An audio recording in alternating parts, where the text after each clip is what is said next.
মানে আমি বলি আপনাকে, ওই ওই দিন বন্ধের দিন ছিল, আমার যা মনে হয় অফিস বন্ধ ছিল।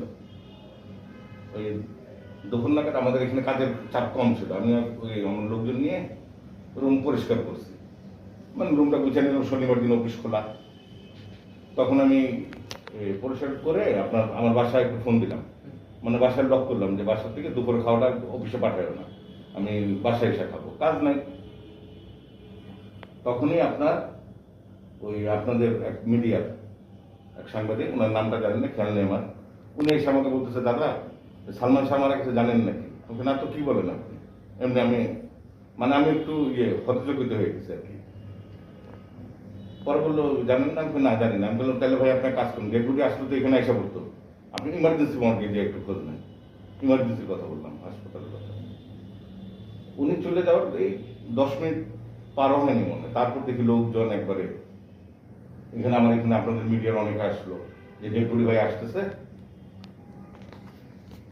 পরে তো যা হবার, লোকজন লোকরান্ন হয়ে গেল, পুলিশ আসলো ওই ময়নাতদন্ত করার জন্য যে শ্রোতাল যে কাগজপত্রগুলো, যে প্রয়োজনীয় যে ময়নাতদন্ত করতে যে কাগজপত্রগুলো লাগে, ওগুলো রেডি করলো। রেডি করার পরে ডেপুটি আসার সাথে সাথে আমি আবার স্যারকে জানাই দিলাম, ফোন দিয়ে জানালাম যে স্যার এই ঘটনা। ওই সময় তো ওই যে কয়েন দিয়ে ফোন করতে হয়, মোবাইলের যুগ, আমাদের হাতে মোবাইল নেই কারো। ওই স্যারকে, যে ডাক্তার ডিউটি হতো ডাক্তার তেদিন স্যার, তাকে জানালাম। স্যার বলে কাগজটা রেডি হওয়ার সাথে সাথে আমাকে একটু তুমি ইয়ে করো, এখন তাই লাভ নেই, স্যার বললো। তো কাগজ মানে শেষ পর্যায়ে তখন আমি ফোন দিই, স্যার তো সাথে সাথে এসে করছে। আসার পরে সাথে সাথে আর পুলিশের লোকজন ছিল এখানে, আপনাদের এফডিসির অনেকে ছিল, অনেক বড় বড় অভিনেত্রী, যারা যারা সবাই আসলে ওইখানে লোক অরণ্য, মানে লোকজন একবার ভিড়। কাজ করতে বেগ পেতে গেছে, কেউ জানলা ফেলে দিতেছে, কেউ জানলা দিয়ে এবার পুলিশ সামলাতে পারতেছিল না। তারপর আমরা ওই দুপুরের পরপরই, আর এরকমই হবে আমার যতটুকু খেয়াল হয়, ওই